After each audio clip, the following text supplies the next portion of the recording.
As soon as I stepped into the house, I didn't even catch my breath. Before I could drink a mouthful of water, my mother Mabel dragged me into the main room. Without saying anything, she pressed my shoulder and forced me to kneel in front of the black and red memorial tablet. "Mom, what are you doing?" I struggled to get up, my knee knocked on the cold wooden floor, and the pain made me take a breath of air conditioning. Whose tablet is this? Why should I kneel? My stomach is full of inexplicable, the fatigue of the journey and the fear of last night, led me feel particularly wronged at the moment. My mother has always been such a violent temper that she doesn't explain anything first. She has always done things first. I saw her tight lips, her look filled with anger, panic, and a hint of sadness that was hard to hide. Seeing her like this, I had to temporarily suppress my dissatisfaction and kneel obediently, not daring to say a word again. But as soon as I looked up, I caught a glimpse of several powerful characters engraved on the memorial tablet in front of me, which were engraved in English flowers - my husband, Evan Thorne. My breathing stopped and my brain went blank. Whose husband? A terrible thought rushed into my mind. Is this my contract husband, whom I have never met for more than 10 years? But how is my husband a memorial tablet? Could it be he's already dead? As soon as this idea came out, cold sweat instantly crawled all over my back and soaked my clothes. That's for sure. If he's not dead, why hasn't he been around in over a decade? I shivered and shouted at my mother, "Mom!" My mother turned to look at me. When she saw my eyes staring at the memorial tablet, she was stunned for a moment and then sighed heavily. Her voice was full of anger and helplessness. "Layla, you are in big trouble. You almost killed your father." What? I suddenly looked up and my heart shrank. What's wrong with my dad? What the hell happened? I eagerly asked. My mind is full of father figure, he is usually so hale and hearty, how can suddenly have an accident? At the mention of my father, my mother's tears burst into her eyes. She rolled up her sleeves at random and wiped her tears. Her voice trembled and said, "You should kneel for 8 hours, and I'll tell you." I froze directly. "Mom, 8 hours? Are you serious?" Feeling my shock, my mother glanced at the tablet fearfully, lowered her voice and said to me, "You kneel well, he is watching. If you make him angry again, our whole family will suffer. You also don't want to think about what you did at school, you must get his forgiveness quickly." My mother's words made me more and more confused. I couldn't help but whisper, "I really didn't do anything at school. I always listen to you. I seldom contact boys except for necessary things. Except last night. It's all Cora's fault." I was so encouraged by her that I was in a mood. Senior Silas is so outstanding, who can not be moved? But who would have thought that he was a monster who wanted to draw my soul? You really don't give up until the Yellow River." My mother glared at me with hatred of iron and steel, turned into the room, took out a pile of letters, and threw them on the ground in front of me. "Look at it yourself." I was confused by these letters. What age is it now that anyone still writes letters? I picked up a letter and opened it doubtfully. When I saw the contents of the letter, I jerked out of the corner of my eye, and the letter in my hand almost fell to the ground. This is a love letter. And all the letters were signed, Silas. I quickly looked at the date, all written in the last 2 months. My face was at a loss. I had no idea about Silas writing me a love letter. What puzzled me even more was that even if he wrote love letters, how could these letters fall into my mother's hands? "Mom, I don't know, I really don't know what is going on," I argued feebly, in a panic and confusion. My mother looked at me with disappointment in her eyes. "These letters appeared at my bedside early this morning. I knew something was wrong as soon as I saw them." "How's the kid named Silas?" I moved my lips, but I didn't know what to tell my mother. "Can't you tell her that Silas's head was crushed like a watermelon by a mysterious man in red?" I could only lower my head and say vaguely, "No, it's nothing." Besides, Cora also said that he saw Silas at school this morning and even talked with him. I am now beginning to wonder if last night's experience was just an absurd nightmare. But if it is a dream, how should these sudden love letters be explained? I stared at the letter in my hand in a daze, and the sweet words in the letter seemed to me at the moment, but it was as suffocating as a reminder. My mother didn't say anything to me, just let me kneel. Well, must kneel for 8 hours, absolutely can't get up. After that, she turned to look after my father. I glanced at the wall clock on the wall. It is now more than 6 o'clock in the afternoon. If I kneel for 8 hours, I will get more than 2 o'clock in the morning after midnight. I stared at the gloomy memorial tablet with bitterness. It was getting dark and the atmosphere in the hall was becoming more and more depressing. There was only me and the memorial tablet in the main room. I knelt down and it stood, so quiet that I could only hear my own breathing. After kneeling for more than 2 hours, my knee was numb and lost consciousness, and even moving it was painful. I was about to move my knee quietly when I suddenly felt a cold wind creeping into my collar from my neck. It was clearly midsummer. Although the night in Ohio was a little cold, it was not so harsh. I couldn't help shivering. Looking at the time, it was already 2 o'clock in the morning. More than 8 hours have passed since I got home? No, I clearly remember kneeling at 6 o'clock p.m. Did I remember the wrong time?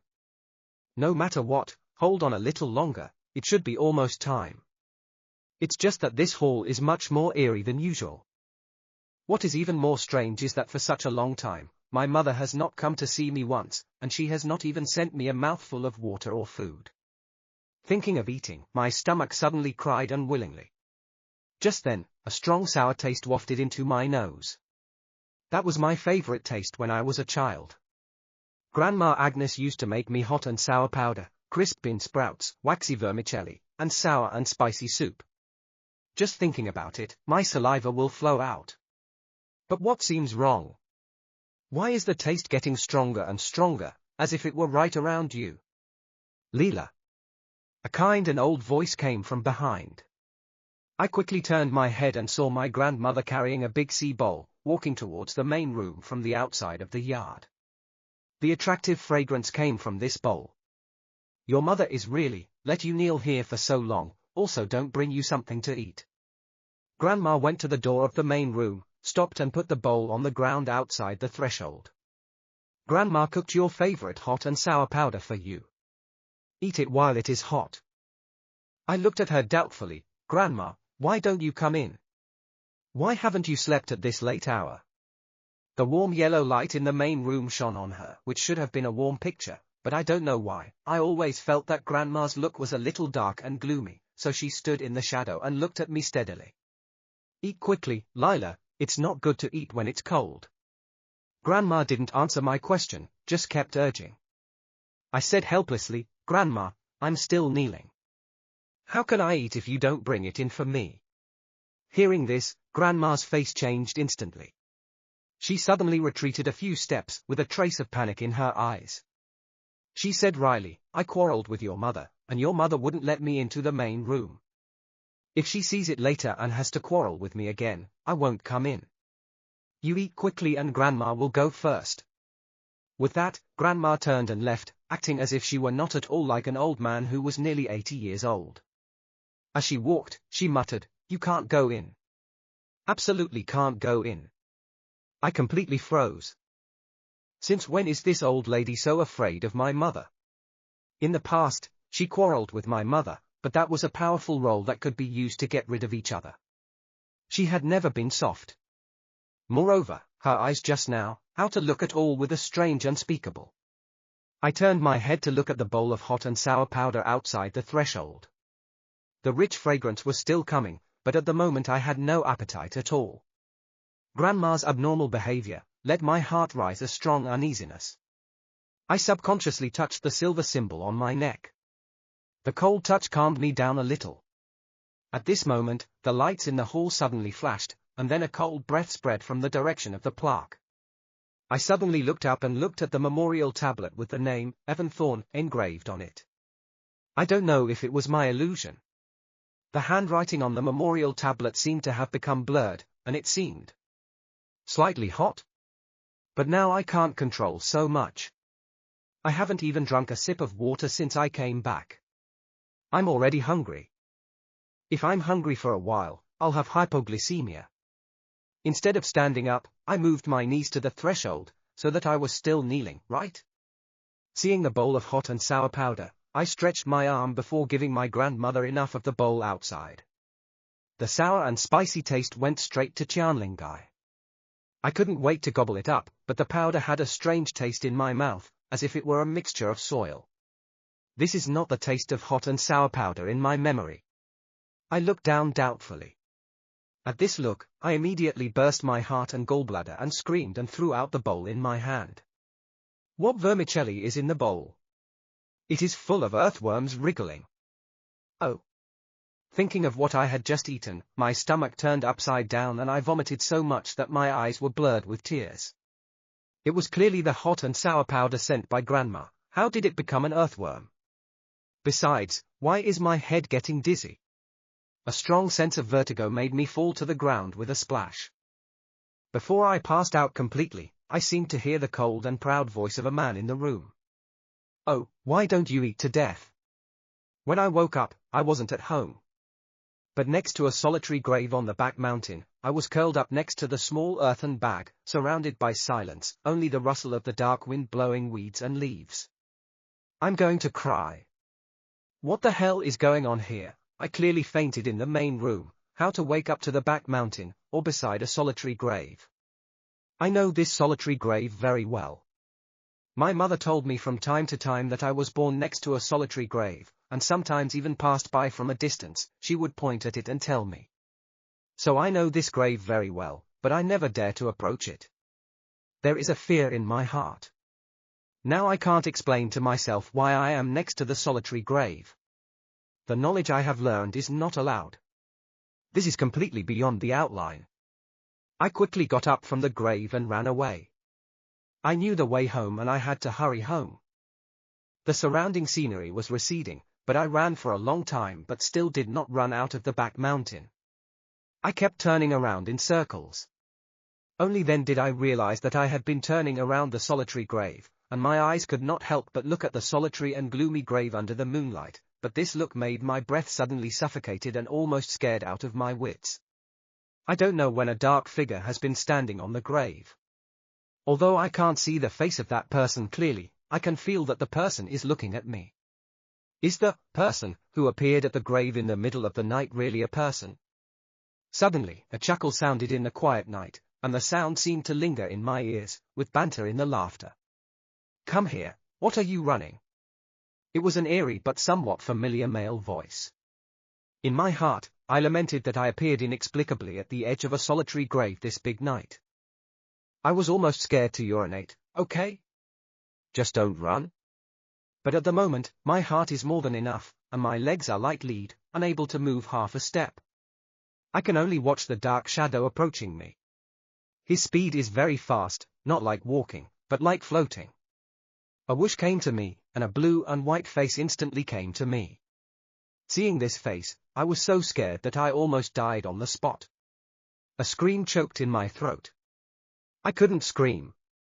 I couldn't swallow it. Although this face is the bluish white of a dead person, his facial features are handsome, but this is not the point. The point is that his face is exactly the same as Silas. I was so scared that my tongue was knotted. It seems that what happened last night was not a dream or my illusion. The person in front of me showed a strange smile. The corner of his lip was raised up and his voice was cold. You made him angry. Do you think he will come to save you? Who? I asked subconsciously. Silas hissed and said, of course it's your petty husband. Husband? After Silas said so, I connected the events of the 2 days. It suddenly dawned on me that what Silas said about my cheapskate husband was the man in red who crushed Silas's head and then walked away angrily. Is the high husband I've never met? I stared at Silas in horror. But, aren't you dead? Why are you here? Did you bring me here? Silas's gloomy eyes stared at me and said to me, this is my home. Where will I be if I am not here? Home? I glanced at the solitary grave behind him, which was his home. Lila May, you really made me wait. I have been waiting for you for 19 years in vain. I don't understand. What do you mean? Silas sneered. You want to know? But I won't tell you, you just need to know that you should have a good baby in your next life. Silas's body exudes black air, which is wisps of black air, like countless small black snakes winding my body. The black air is getting tighter and tighter, as if to break my bones. He won't come to save you. No man will forgive a woman who cuckolded him. I was anxious and angry, and even flushed when I heard Silas's words. I shouted at him, "Don't talk nonsense. You kill if you want, and you attack me personally? I didn't cuckold him. I've never even held a man's hand in my fucking life." I yelled when I was short of breath, but I regretted it after yelling. Anger brings strength and regret. Silas's face became worse at the moment. It was bluish-white before, but now it was stone grey. He stared at me viciously. "What's behind me?" At this point, a few dark clouds covered the few stars and the moon in the sky, and it became darker around. All of a sudden, a thunder exploded in the air, accompanied by lightning. The wind suddenly blew me around, the black air around me scattered. I looked back and saw a red shadow standing not far behind me, a red dress flying in the wind, long ink hair dancing with the wind, like a blooming ink man's hushawa. Grass! Silas glared at the man in red, and the black air wrapped around me suddenly subsided. He wanted to turn around and float away, but was caught by the man in red, and his figure was instantly fixed in mid-air. "It's not that easy to leave. Hand over Lila's things." The man in red spoke coldly. The sound was as pleasant as a spring in the mountains, and at this time it sounded like the sounds of nature to me. Wait, he just told Silas to hand over my stuff? What did Silas get me? My head burst, staring at Silas's stone-grey face, my palms full of cold sweat. Before I could think about it again, Silas, who was held in the air, suddenly let out a harsh whine and jumped with black air. "Hand it over." "No way. That silver shard is my only chance." "Silver symbol fragments?" I jerked to my neck. The silver charm left by Ezra was still hanging well, and the cold touch made me feel a little fixed. But on second thought, Cora took it off and stuffed it under her pillow that day. Was it the gap between Silas's remnant soul and the fragments? "What do you want it?" The voice of the man in red was as cold as ice. The red was hunting in the strong wind, and the eyes under the long ink hair were full of hostility. Silas's facial features were twisted with pain, but he still stared at me bitterly. "This silver symbol is the talisman you refined with your spiritual power. With it, you can protect her. I took the fragments to weaken your strength. When I destroy the complete silver symbol, I can absorb her essence and get rid of the bondage of this solitary grave." He paused, his voice full of unwillingness. "I've been waiting for her for 19 years. From the day she was born next to this grave, she has been my sacrifice." Born next to this grave. I froze all over, and what my mother said was all true. It turned out that Silas had been eyeing me since I was born, and a chill ran straight from the soles of my feet to my head. I couldn't help but move in the direction of the man in red. "With you, also deserve to touch my people." The man in red hissed, his fingertips flashed red, and a burning light hit Silas' chest. Silas made a scream that did not resemble a human voice, and the black gas sizzled in the red light, like dead leaves burned by fire, gradually dissipating. "Even if I lose my soul, I will not let you go." The curse of venom reverberated in the night sky for a moment, then completely lost the sound. The wind gradually subsided, the dark clouds dispersed, and the moonlight sprinkled on the solitary grave again. The man in red was standing not far away, with his back to me, the hem of the red dress still shaking slightly. Clearly he is beyond my knowledge, but at the moment I feel inexplicably at ease. He is here to save me. "Come here." He opened his mouth, and his voice lost the hostility just now, but still carried the power that could not be rejected. I dragged my limp legs over, and only when I got closer did I see that on his bare ankles, the golden ankles glowed cold in the moonlight, exactly the same as when I crushed Silas's head that night. "It's him, it's really him." "You? Is it Evan Thorne?" I summoned my courage to ask, my voice trembling. The name on the tablet, the indentured husband I have never met, is actually him. Evan turned slowly. The moonlight outlined his beautiful side face. The anger in his eyes was lighter and more complicated. "Do you think the 12-year-old out-of-control pickup truck and the middle school bus are all luck?" I froze. In those years, it was no coincidence that he had been secretly protecting me. My parents. Do they know you exist? I asked again. They only know that the contract can protect your life. They don't know who I am or what is wrong. Evan said lightly. Ezra didn't dare say more, for fear they couldn't bear it. I was silent. It turned out that my parents had been living in a fear of half knowledge and half understanding. They just tried their best to make me live well. Thinking of my father, I quickly asked, "How is my father?" Mom said I almost killed him. Silas used evil to pester him to force you back. I have temporarily suppressed it. Evan's tone softened. When I get back, I'll clean him up completely. Hanging heart finally down, tears cannot help but fall down. Thank you. Thank you for saving me and saving my dad. Evan didn't say a word, just looked at me fixedly. After a long time, he stretched out his hand and gently wiped the tears from my face. His fingertips are slightly cool, but the touch is very gentle, very different from his cold and proud appearance. Come back with me, he said. I nodded, just want to step, but a soft leg almost fell. Evan threw his eyes around my waist, a cold aroma lingering at the tip of his nose. Before I could react, my body fluttered off the ground and followed him down the mountain. The night wind blows my hair, and below is the dark wood. The light in the distance from my hometown is weak but warm. I leaned against Evan's arms and looked at his angular side face, with mixed feelings in my heart. How many secrets does this contract husband who has silently protected me for more than 10 years still hide? My story with him is just beginning.